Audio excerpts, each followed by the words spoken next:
So I just wanted to welcome everyone. Wish everybody a Shavua Tov. We hope you had a lovely Shabbos this past weekend. It's the fall in the city is always a lovely time as well. So definitely we should try to make the most of the situation we found ourselves in. I just wanted to mention before we formally begin a thank you to Barak and Yael Dunayer for everything they do for our community. You know, Barak and Yael and the family, they walk from the west side. They may be the closest to one of the longest distances people come to join our shul every Shabbat morning, and they are involved in so many different levels. And Barak, of course, leads services as a shliach tzibor, and numerous times, many times on a regular basis. This past Friday night in shul was truly lovely. It was very uplifting. So thank you, Barak, for your efforts. The children help with the youth program throughout the year, and we wanted to just begin by thanking them for their connection to the shul, their involvement in the shul, their contributions to the shul. And we eagerly yearn the day when we all could get back together once again, like it's meant to be, and it was that one as was done in the past. But until that point, we know we'll do things online. And we just wanted to formally thank you, Barak, for today's program, for everything you do for our community. It's my pleasure. Thank you, Rabbi. I'm just going to give it over to Rachel, who's going to formally begin and introduce this morning's program.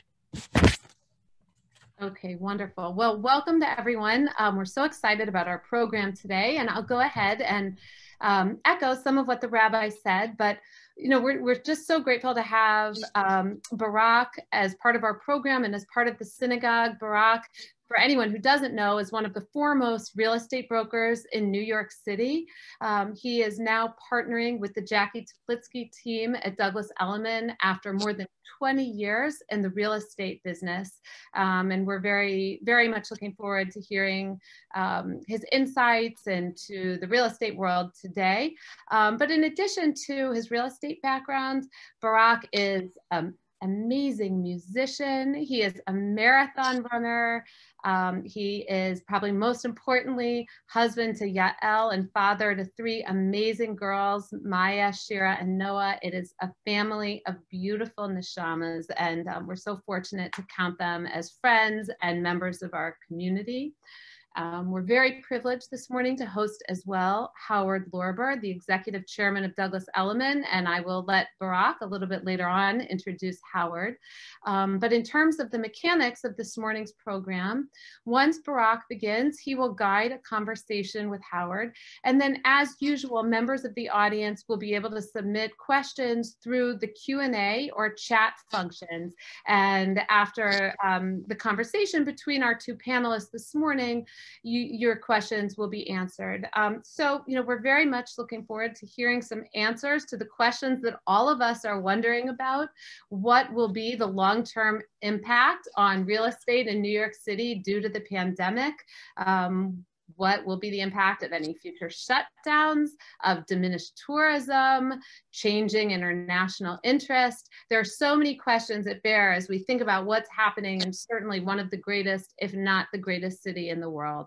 So with that, Barak and Mr. Lorber, thank you very much. So looking forward to hearing from you. Well, good morning and welcome everybody. Thank you, Rabbi Babbage, for your introduction, and most of all, for your leadership and inspiration. Thank you, Rachel, for all your tireless efforts and friendship and all the hard work that you do on behalf of our congregation. Thank you, Fifth Avenue Synagogue, for organizing this event.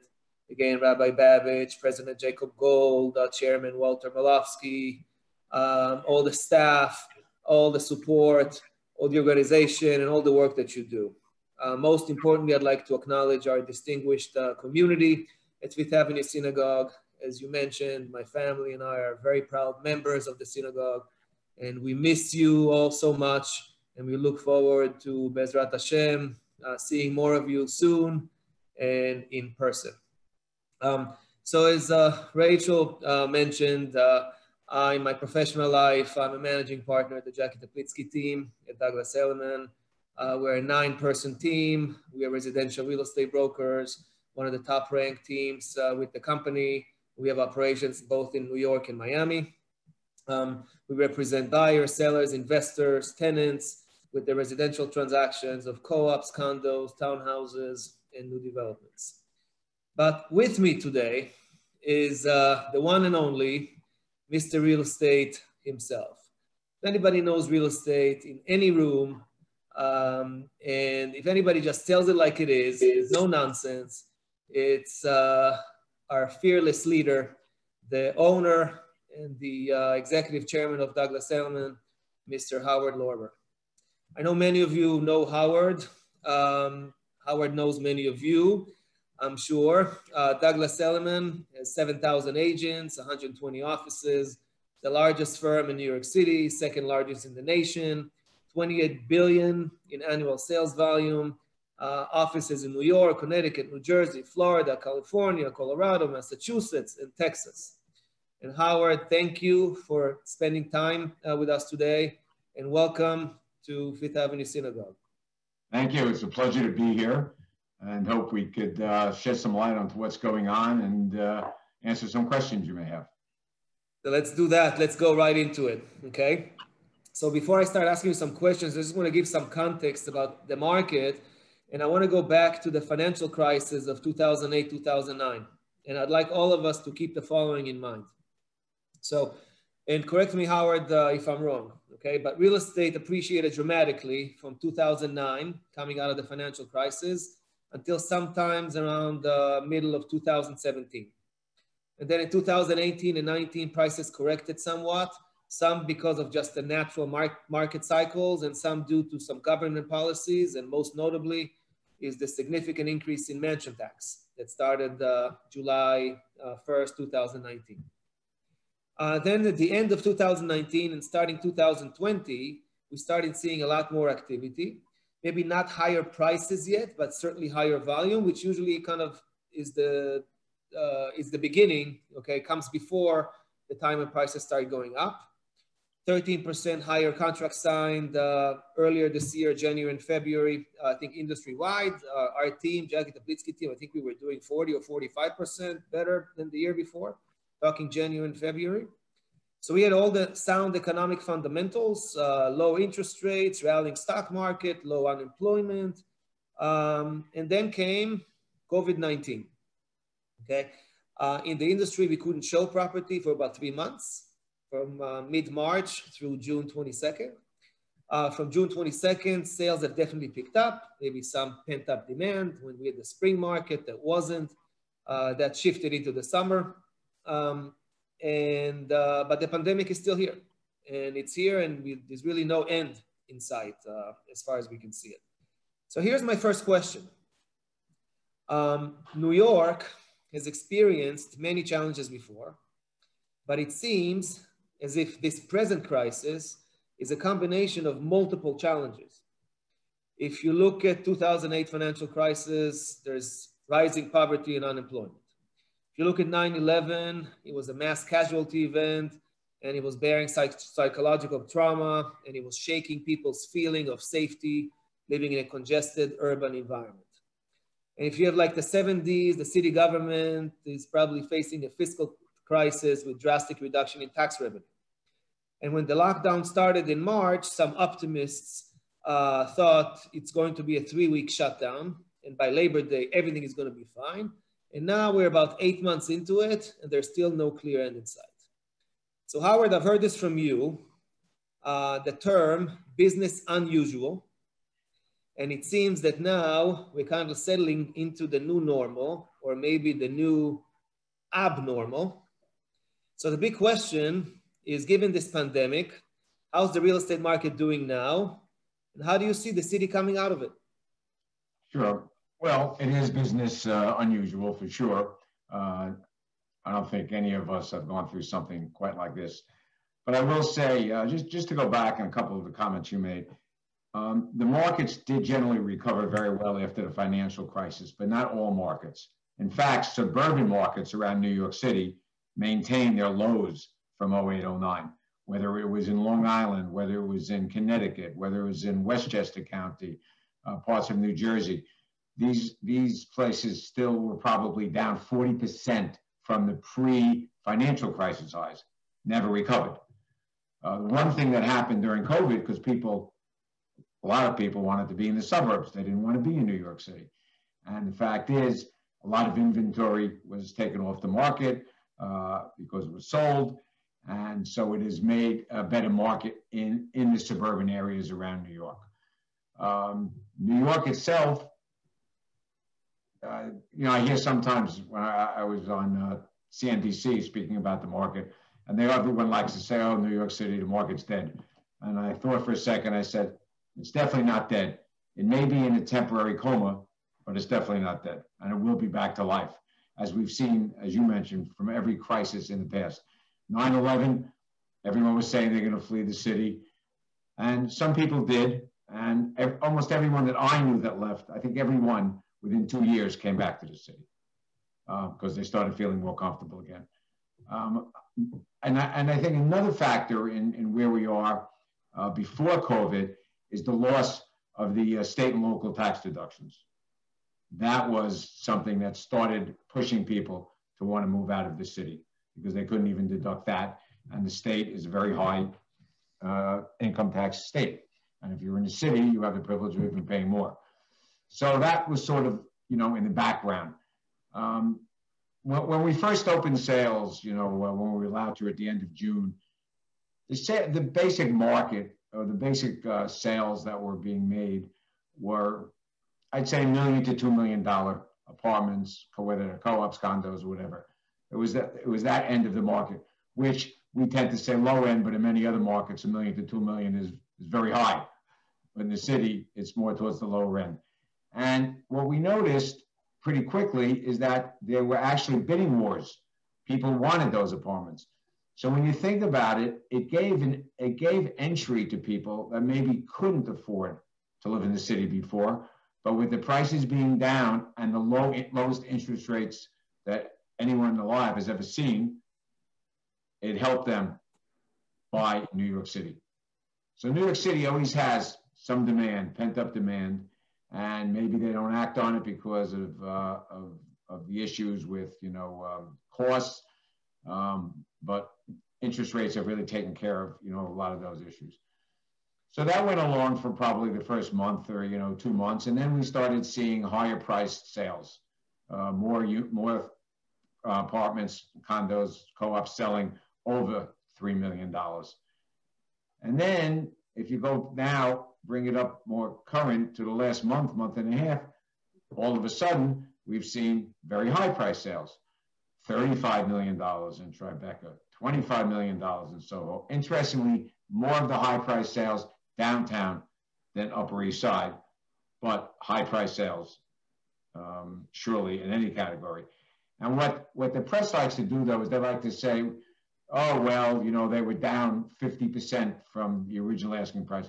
But the fact was the original asking price was never realistic to begin with. So if you had a realistic original asking price, maybe they're down 20%. I would go with that. 25% on the very high end is realistically where they're down. But there's quite a lot. And I believe, and we haven't finalized our numbers yet, but I believe that these last couple of months probably were better than last year's September and October. But last September and October last year suffered from the mansion tax. Everyone did their sales quick to avoid the mansion tax, which went into effect in June. So it's hard to use it as a comp, but I think we were stronger on the sales side there. And that's, pretty much what's going on. The suburbs have picked up. We've done more business in the Hamptons than we've ever done. We've done more business in the rest of Long Island, Nassau, and Suffolk County. And then when you look at other markets around the country, Aspen, Colorado, I think we're up 2 or 3 times from what we were before. California is a little bit up, not a lot. But the best market for us has been South Florida. No great surprise to New Yorkers. New Yorkers have gone to Florida for years, maybe just starting by getting an apartment, spending some time, to ultimately retiring there. But now people are not going to Florida to retire. They're going to Florida to work and not have to pay the big taxes that we have to pay here on the state and city taxes. And that's pretty much all of Florida, especially the East Coast. I would tell you that the strongest market in the world, from everyone I speak to and what we've seen in our company and our markets, has probably been Palm Beach, and second, Miami. So two major East Coast cities have produced what I think is record numbers, record amounts of sales, and record prices. And in some cases, prices, Palm Beach doubling in 2 years, doubling in a year and a half, 2 years. And in Miami going up 50 to 75% in the last year. Well, we certainly have members with property in Palm Beach and in Miami, and we sometimes refer to Miami as the sixth borough of Manhattan, and right now it feels even more so. And I also want to touch about something that you said about the suburbs, that suburbs have picked up. We're actually seeing a trend of the empty nesters who are coming back and buying now and trying to buy in the city. Even though the city is not back at what it was, and those traditional things that those empty nesters were looking for, like the theater and the things to do in New York, all of a sudden they're able to get something for their homes in the suburbs, and they're now, and since they believe long term in the city, they're coming back, and we've made some sales to those empty nesters. So I thought that was interesting. So Howard, my next question is also, it has to do with the migration to the suburbs and other things that are going up in the city. Not necessarily just COVID, but kind of like some things we feel like adding insult to injury. Okay, so right now you have a lot of businesses questioning the value of high cost real estate in New York. Okay, you have people are questioning that as well. Most people have experimented with working from home, at least some of the time. So there's little or no commute for them. So why not get more space for less money in the suburbs? Okay. Meanwhile, many of the drivers of the unique urban experience, like subways, office buildings, theaters, sporting, and other mass gathering events, they're viewed today as risks, or and they're either used sparsely or completely shut down. Then you have the declining tax revenues that are forcing cutbacks in services. For example, we had a $100 million cut from the sanitation department. We had homeless people placed in hotels throughout the city, leading to some quality of life issues. So there's really two parts to that question. Number one, do you think that trend of departure into the suburbs, is that a big trend? Is that mass departure? Is it here to stay, or is it just temporary? And the other question is, like, do you think some of the assets in the city, like offices, retail, may have to be reinvented? Maybe offices converting into residential and things like that. Yeah, I mean, look, there are people that are going to go to the suburbs or have gone to the suburbs and may like it. My bet is that people want to be in the city. I think it's pretty hard to go from, I went from the suburbs to the city. I was never a city person till my children were grown and out of school. And then I moved full time to the city. And, you know, when I lived in the suburbs, I thought, wow, the city, that's like a weird place. You know, I really didn't know it. And I didn't live, I grew up in New Jersey, in Bergen County, and very rarely was ever in the city. And I will say, when I raised my kids in Long Island, I enjoyed it. But then afterwards, I was like, I guess the best word to describe how I felt was one word: bored. Okay, now my kids are gone. There we are. What do we do? And all of a sudden, we started going into the city more. We started to seeing really more what the city has to offer. And it didn't take more than 2 or 3 months after moving into the city full time that I really made a 180-degree turn as to how I felt about the city, having not really experienced it before. And it is an amazing place. And I don't believe that the current malaise in the market in the city now, even though it's picked up, is really that related to COVID. There are other factors. For sure, crime, okay. People worried very much about this short period. We were lucky in this city compared to some of the other cities, worried about protests and riots, and now cleanliness and homeless and the loss of the state and local taxes does come into play with a lot of people. But the fact of life is that there are jobs the highest paying jobs are the city, okay? And there are certain people that have to be in the city. And especially if you have, both a husband and wife, both working in the city, it's going to be pretty hard with kids. It's going to be pretty hard to commute. So I think that a lot of the people that ran out to the city are going to come back in. And a lot of them ran out of the city was a fact because they had homes in the suburbs anyway. So they went there during the COVID. But the fact of life is the suburbs, the COVID numbers are worse than the city numbers. So they didn't leave just for the COVID, because if that was the case, they left because at this particular time, there seemed to have been a better quality of life by being in the suburbs. And the fact is, as you mentioned correctly, Barak, I mean, when you look at everything that's closed down, these were all the things that made people flock to the city. Sporting events, concerts, Broadway, everything.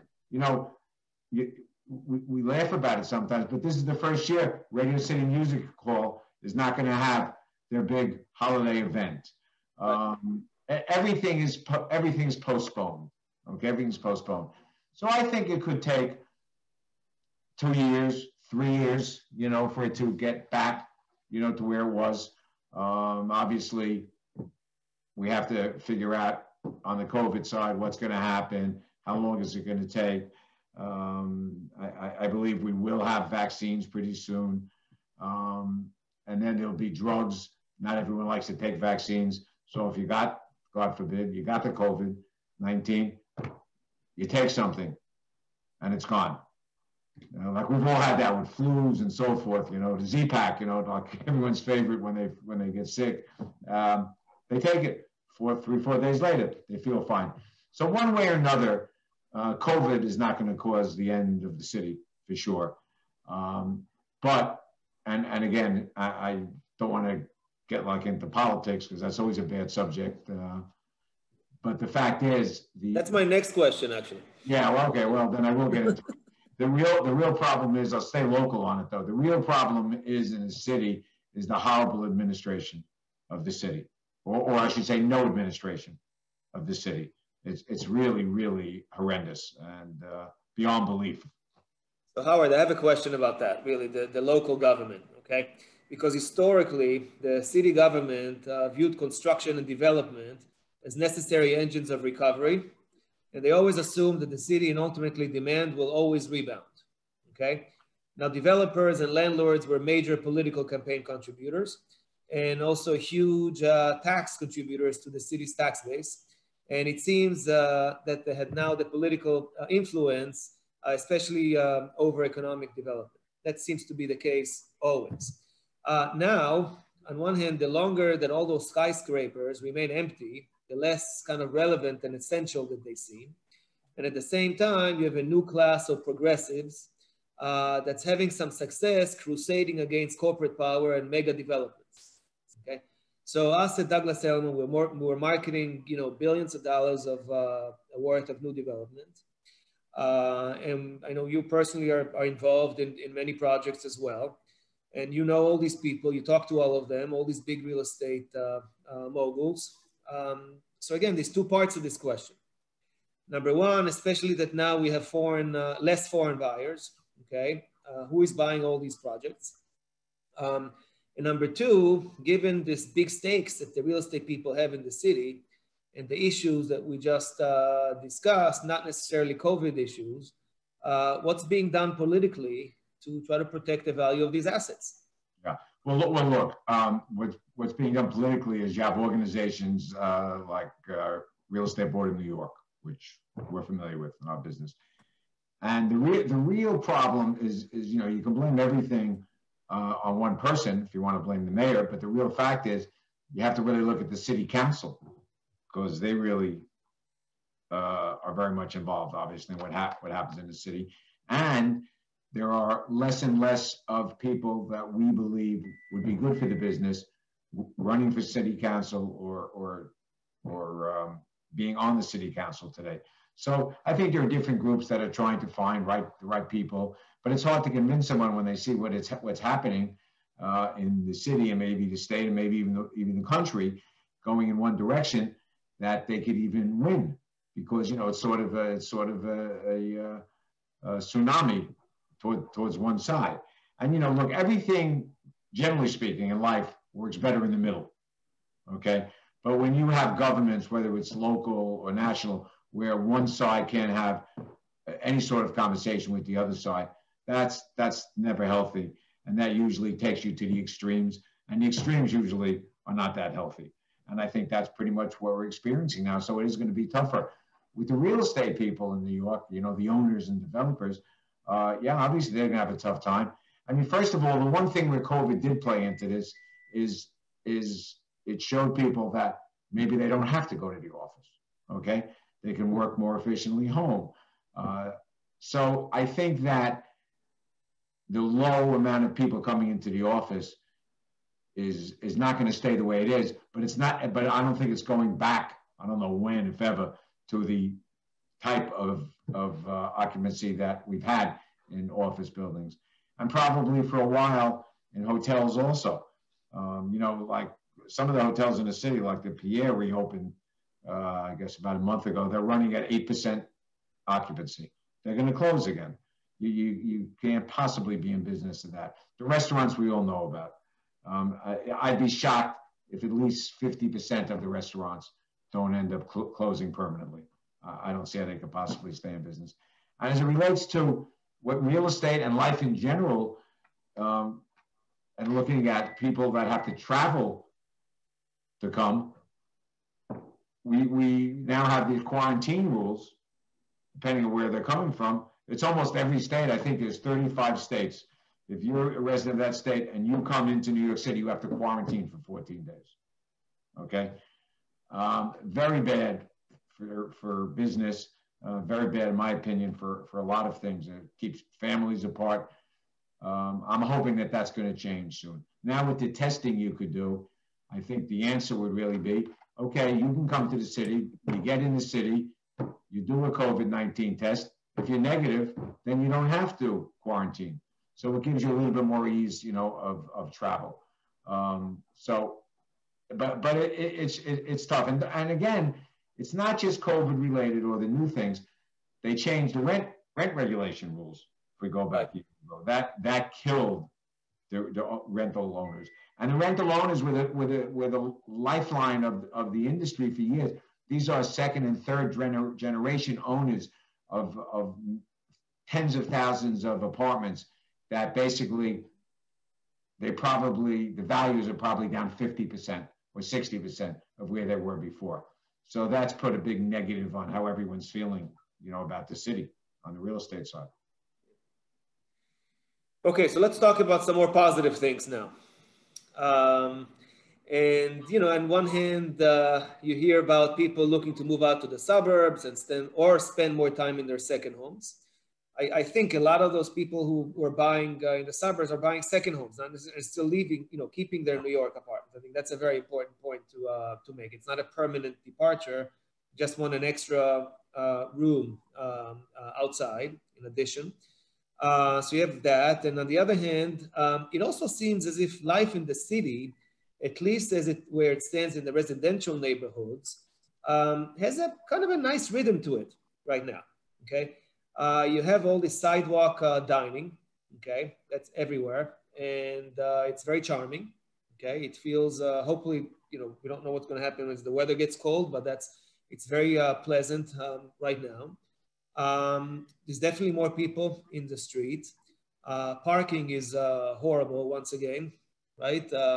July was very easy, now it's a nightmare. And we're also feeling the pace of sales picking up.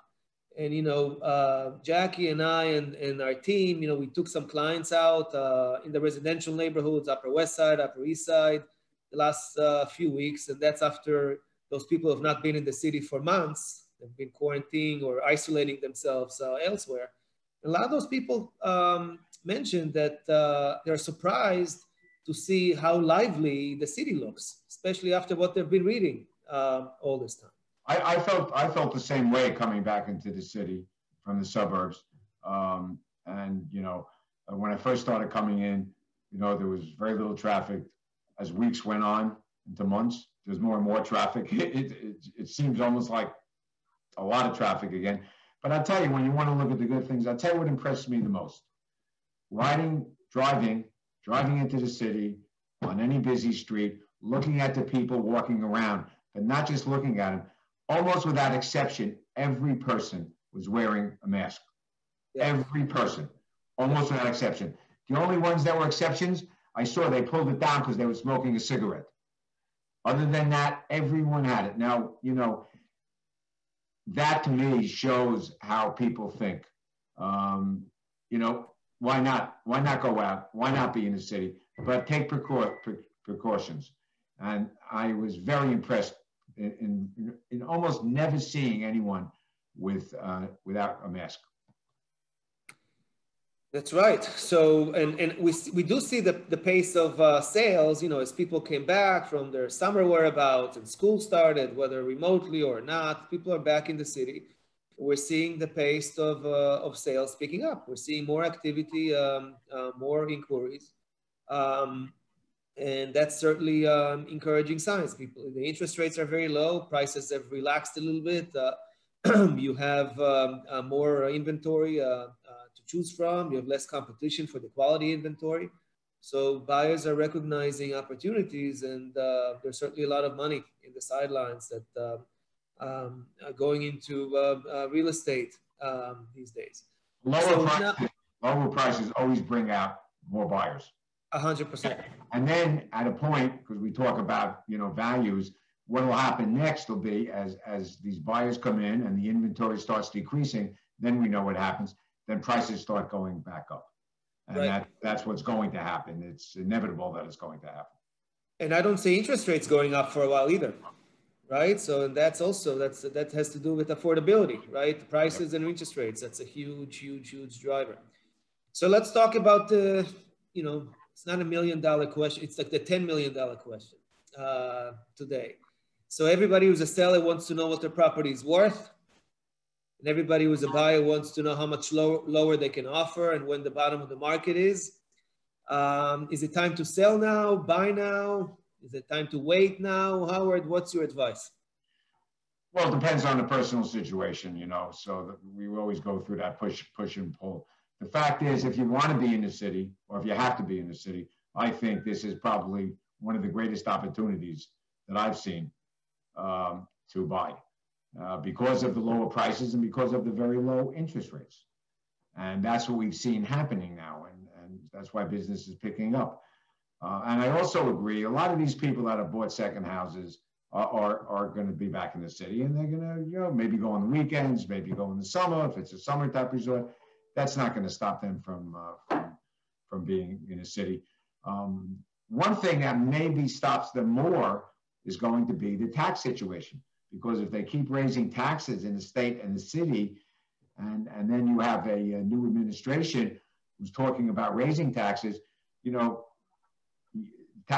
taxes are going to go up, and that's going to be worrisome and troublesome for people. So I think that's one of the worries. But I think anyone that is not worried about that wants to be in the city and even trade up. Look, trading up is always great in a market that's down, because you lose a few dollars on your lower price department and you save a few million on your higher price department, or hundreds of thousands. So I think it's a perfect time for new entrants coming into the city, and it's also a perfect time to trade up. Trading down doesn't make sense today, because you're going to lose more than you're saving. So the fact is, trading up and new entrants into the city, it's probably one of the best times we've seen. And one of the challenges we're having, I mean, you touched mostly upon buyers, right? It's a great time to buy. One of the challenges that we're having when we have sellers contacting us is they want to know what their property is worth.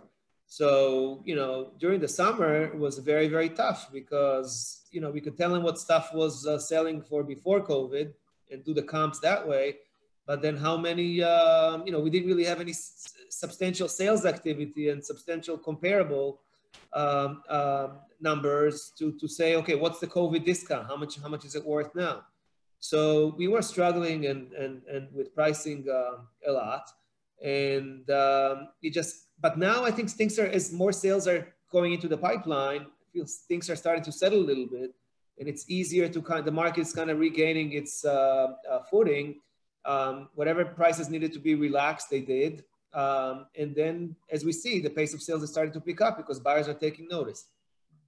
Yeah, no question about it. Look, the issue with the sellers is, I don't think it's going to be that big of an issue, because the fact is the people that are going to sell, whatever the reason they're going to sell, they want to go to Florida, they want to go someplace else, they want a smaller place, they want a bigger place. They're going to sell, okay? It may be less than they think, but they're going to sell because they're relocating. So that's sort of an easy one.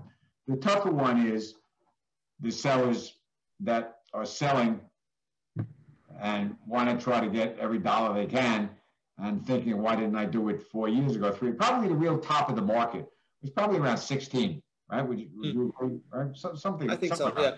I think by 17, 18, 19, it started, drifting down or being stable. And again, as I said, the comps, the comps aren't, there's not a lot of really good comps. And again, there's so many overpriced real estate on the market over the last few years. I mean, crazy overpriced. As I said, not 20% more or 10% more, but 50% more to 100% more. Everyone thought what they had was worth twice what it really was worth. So they have to be realistic. If they're not going to be realistic, and we always hope that brokers try to guide them to being realistic. But I know that's a tough problem all the time, because I get calls every day about that from a broker. Well, I think it's worth, $8 million the apartment. They want 10 or 11. And I say, look, there's no simple answer. My answer would be, because you want to make them a customer and you want to try to help them. If you're honest with them, don't say, yes, we'll get you 10 or 11 if you believe you can get 8. Say, look, happy to list it for you 10 or 11 and try it out. I don't think it's going to sell or sell very quickly there, because I think it's going to be lower at 8. But let's put it on the market and try. If you're honest with the seller, it's generally easier over a period of time to get them to lower, their price and help them out by selling it at a realistic price. And Howard, you touched on this already. I just want to kind of really drive this point home about this whole perception of falling prices, right? So you mentioned that deal we did in Tribeca for $35 million that was asking $60 million before, and it wasn't really a 40% decline, right? Because the $60 million was way crazy to begin with. It was never worth 60. Yes. But it's not only in those, mega sales that you see it's happening. You see it if you look on the listing system. If you follow the market, you see price reduction. And I think it's very important. I mean, there is some kind of softening in prices. I don't think anybody's questioning that. But a lot of that is also prices that were overpriced to begin with. Not only in the mega sales, also in the normal sales, right? I think that's true. And that's what makes it difficult to have real comps that you can point to. Especially during and after this COVID time period, it's really, really ultra difficult. And some things today, even we're still getting bidding wars on some things, and some things are very, very hard to move. We're still in a discovery period. For example, everything with outdoor space right now is selling really well, especially over the summer, but still now as well. Some other things, maybe not, but it's really case by case basis. In almost all the markets, business has picked up. And yes, outdoor, outdoor country, or if in the city, outdoor is, a terrace, a patio, something. It's interesting. What really hasn't happened, which I see a lot of positives, are townhouses. Townhouse prices have been down over the last number of years. Went through a period of time where on a per square foot basis, townhouses were way below the market. Then they picked up and they were above the market for condos. Then they went down again. And now they're at the down point. But, I was thinking about it, living in the building I lived in the city, which had all these amenities. And so first they started off having to close the gym, because of COVID-19. Then they had to close the spa. Then they had to close the movie theater in it. Then they had to close the restaurant. By the time I got done, I said, wow, I could live in a rent-stabilized apartment with the same amenities because it had to close. So I said, what's the option if you're really worried about that? Well, the option to me is sort of a simple answer. Townhouses, which are way below the market today. You could do all those things in your own townhouse, and no one can tell you you have to shut it down. In fact, if you want to have a pool in your townhouse, you can have a pool in your townhouse. If you have outdoor space in most of the townhouses, you have some outdoor space outside. You can have your own movie theater. You can have everything. And if someone in your family, God forbid, gets sick, you could quarantine them on a separate floor. Right. So I think townhouses are a good place to be today in the marketplace. And those are selling, in my opinion, way below for big discounts to what they were worth 5, 6, 7, 8 years ago. So opportunities in townhouses today. Definitely. If I don't throw one question about the elections and how that's gonna go, and what's gonna happen, then I wouldn't be doing my job. So usually, months leading to the election, there's a slowdown in activity until the outcome becomes more clear. This year, I'm not so sure. Maybe it's because the market shifted right from the spring to the summer, and kind of everything was pushed because for a few months we weren't doing much. So we don't know what the outcome is going to be. But how do you see things shaping up the day after the election? Well, the problem really is the day after the election we may not know anything. Exactly. That's the bigger problem. Right. In my opinion, the bigger problem. The unsure is the problem. I think that, as always, you can see polls. Depends what TV channel you watch. Okay, you can see two polls which are so different from each other. So it's really hard to say. And who's to say anything after what happened in the last election? There's no one that thought the outcome would be what it turned out to be. And I would tell you, I personally think it's going to be very close.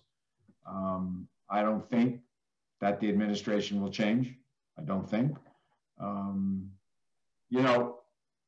What people generally look at, not everyone, but what people generally look at when you see all these surveys is, the typical question, am I better off today financially than I was 4 years ago?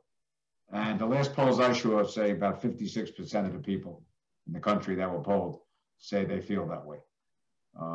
So I would say that may shift things away from what we would otherwise say would go a different direction.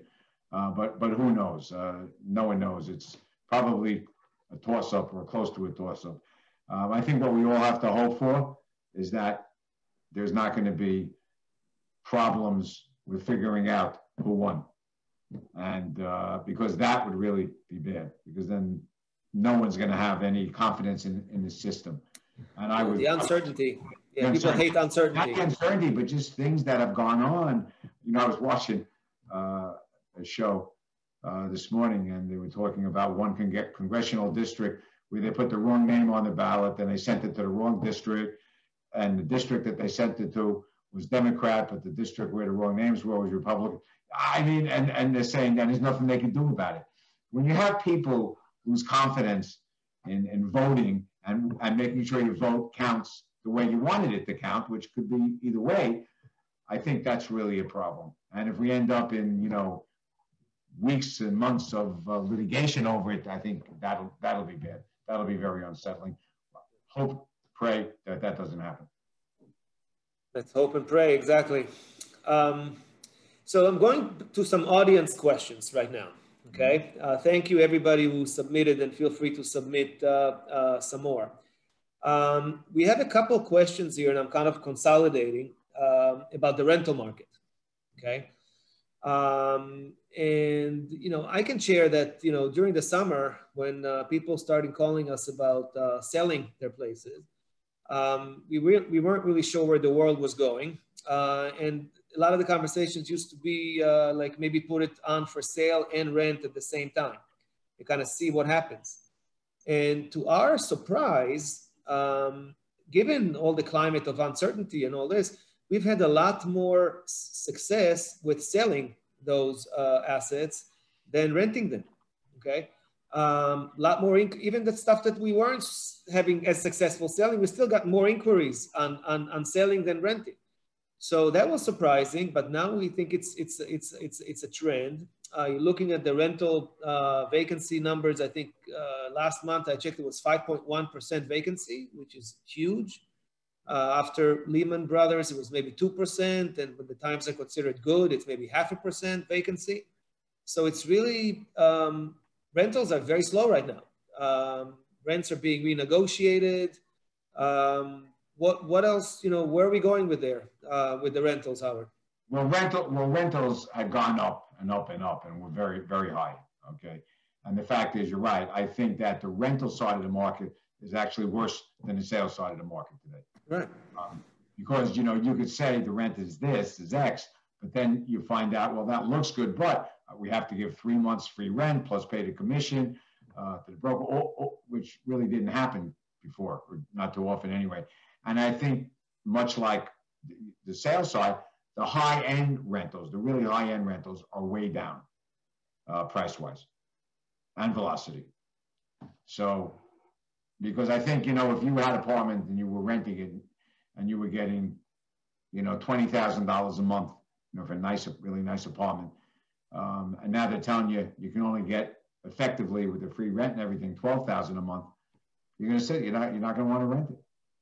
So that is true. What's happening, what you're seeing is really what's happening all over the city. So again, some of those rents have got to come down, right? Both as far as incentives given and overall rents. And then when the price is attractive enough, you start seeing the demand picking back up, right? And people are starting renting it again. And then that's kind of how the cycle works. Absolutely, that's right? The cycle. But that gives us the opportunity. You just have to pick the cycle right. Exactly. That's the key. Okay, we had a couple of questions now also, Howard, about the pied-à-terre tax, right? That could be another, insult to the injury already if this gets passed. So do you have any insight on whether that's going to be implemented and how? When I heard when I started talking about it again before we closed down for COVID, that there was going to be put on the floor of the state legislature, but they felt it was dead on arrival. They didn't think there'd be enough support. And then after COVID happened, I guess everyone sort of forgot about it. Whether it'll come back again, who knows? But that was a real disaster, worse than the mansion tax, because the way they proposed it, you had to pay it every year. Right. It's just like another real estate tax. Every year you pay it. It's not a one-time tax. So that would have been pretty bad. And then there was also talk that it wasn't going to just happen on new pied-à-terres, but on any pied-à-terre. So if you consider pied-à-terre, if you live someplace else and you bought an apartment 5 years ago, okay, and you don't file New York City tax returns, that would be considered a pied-à-terre, and the tax would start when they pass this law. Now, I don't really think whatever happens, I don't think they're going to ever be able to figure out. It's so complicated to try to really do that and enforce it. But in any event, a pied-à-terre tax would be just a disaster, especially, being still involved in COVID or after COVID. And I would hope that sensibilities would prevail. And I know they need money, and that's a big issue, is getting money to the states and the cities. But that's not going to be a way net to get money. You may get some money from it, and then you're going to find out another 20,000 people left that were paying more in income taxes that you lost. So you have to really look at all sides of it. Great, thank you for that. Also, about some new development, right? Somebody was asking, they said that there's been a large number of legal challenges to the height and zoning of new developments, okay? And some of them are currently being appealed. How do you think this will impact the market and new developments? That's already been a market that's been having some difficulty even before COVID, right? Yeah, I think that the days of taller is better is probably near the end. Okay, even how much taller can you really get? Oh, that's the point. One thing we learned, even at 432 Park, which we did the sales on, which is 1,400 feet, 1,300 feet, we realized that the top, not everyone wanted to go to the top. In fact, there were a lot of people that wanted to be below the top, and there are some. Besides just saying, why do I have to be up so high? There are some problems with being at the top. If it's a really, really high building, you worry more about what happens in an emergency or an elevator problem or whatever. Many days you're in the clouds, okay? Where on the 90th floor, you're in the clouds, but if you were on the 70th floor, you wouldn't be in the clouds. And the fact is the view on the 90th is the same as the view on the 70th. So why would you pay a premium? So it wasn't even that they didn't want to be up that high, but the developers always priced based on height. And they said, the higher you are, the more you have to pay for it. And we learned that it didn't really work that way. More people wanted to be down than up. Not down to where there are no views, but nice open views, but not in the clouds. So I think the days of just saying, let's build the tallest building, I think that's happened already, and I think that's a thing of the past. There's no reason to just keep building taller buildings, especially if you can't sell them for premium prices. So it's not only it's only also economic and kind of shift in demand factors. It's not just the legal challenges of doing No, I wasn't even talking about the legal challenges. Yeah, there will be legal challenges, and there are some going on now. But I think that shouldn't be a big issue. It's really the demand. It's really the demand. And I find more demand in these beautiful new towers, more demand down a little bit from the top than being near the top. And that's firsthand experience on seeing the sales there. What were harder to sell? Yeah. Before a building was built, you could have sold them. But when your building was built, and then some people, you want to take them up and show them a very, very high floor one. They walk in and they're like, oh. And you know what? A lot of days you didn't want to show it to them because it was in the fog, in the clouds, or whatever. So it was difficult. Open views, beautiful views, people want. Airy views, but you can do that at lower levels than going all the way. You do that on the 40th and 50th floor. Doesn't have to be on the 100th, right? Sure. Yeah, for sure. Absolutely. Excellent. Well, let's get to one more audience question, and then we'll start wrapping this up. Really thank everybody for attending. What do we have here? We have a lot. Feel free to connect offline afterwards if we didn't answer your question. Okay, I have a question from Jackie Taplitsky, right? Otherwise, she'll never let me hear the end of it if I don't use it. We talked about the city administration, but I really want to know which actions are being taken now by the city billionaires and real estate tycoons to restore cleaning police order. They can be changed in the city immediately versus the wait and see attitude. So, Howard, what do you say to Jackie? Well, look, I'm surely not a proponent of defunding the police. And if there's anything that would create more chaos, that would be it. So I just don't understand that whole thinking. Yes, could there be better enforcement look, there's always bad people, right? So there's some bad cops, but the great bulk of them are good cops, okay? So you can't punish the good cops for the few bad cops. And that's basic in life with most things. So I think that, as I said before, a lot of the issues with pricing and everything else and people, that do leave the city leaving, COVID is only one of them. And I think COVID has been, for the last few months, less of a reason. I think it's been because, as I said, worrying about crime, worrying about the homeless, worrying about, and the homeless have to go someplace, so the city hasn't done a very good job of providing the homeless, and then defunding the police. You see, so there's been some funny, not really funny, some very sad ads that have been put out where you call the police and they say, well, press 6 if you're being shot at, and then you press 6 and it says, we will answer within 24 hours. you know, I made that one up, but that's really what they were saying. Would you like to call an emergency number and have voicemail saying there's no one available for a few days? So this whole defunding the cops is just, you know, ridiculous. And also they have to do more. Look, we definitely need more low-income housing in the city. It's needed. They've had different programs. We never got anywhere near what should have been done. And then what happens is they start using hotels in areas where people get upset. And that's always going to happen. You know, people never want to see, you know, it's like when you have an issue, you don't care where the issue is as long as it's not at your front door. And I think a lot of us have to get past that because the city is for everyone. I know they're talking about rezoning Soho now for low-income housing.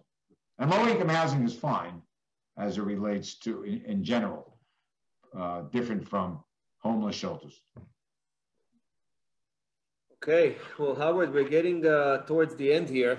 So final thoughts of optimism from you, please, sir. Sure. So I think the optimism is there's probably, well, not probably, there's no greater country than the United States of America to begin with. There's no greater city, in my opinion, in the United States of America than New York City. And it's maybe not for everyone, but it's for a lot of people. We have a lot of people in New York City. And New York City will always survive, will always be a place that businesses want to be because they can attract the most talented people. There may be other cities that pop up like that, but I don't think there's anyone that's going to take the place of New York City. And as I said, it may take a couple of years to straighten it out, you know, completely with changes through politics and through people just working hard, trying to figure out what to do and try to take care of the people that can't take care of themselves. But I think we're capable of doing that. And so I think that we're nowhere near a disaster in New York City. It's, as I said, people like to say it's dead. I like to call it a temporary coma. I think we're coming out of the coma. Who knows exactly how long it's going to take, but I think we are going to be living in a very robust city again within the next couple of years. Well, Howard Lorber, I'd like to thank you again for taking the time to speak with us today. It's been amazing spending this hour with you. I want to thank you again to Fifth Avenue Synagogue for organizing this. And thank you all for listening. And with that, I'll give it back to Rachel Ackergold to conclude. Okay, wonderful. Well, thank you so much. On behalf of Fifth Avenue Synagogue, I want to thank everyone for joining us today. We're very proud to host high caliber speakers like the ones you heard today. And so I invite our audience to return on future Sundays to join us for other programs. On behalf of the synagogue, I also want to express my gratitude to Barak and Howard for a lively and fascinating discussion today. We so appreciate your bringing your collective experience and wisdom to bear on the very unique circumstances we're finding ourselves in. I think many of us are going to jump off Zoom and start thumbing through the real estate listings. So I thank you for that. Again, thank you for a very brilliant and very insightful discussion. Without having a crystal ball, I think you gave us a pretty good look at what might be coming down the pipeline. So with that, thank you very much. And I hope you and everyone else enjoys your Sunday. Thank you. Thank you, everyone. Have a good day. Thank you. Bye. Take care.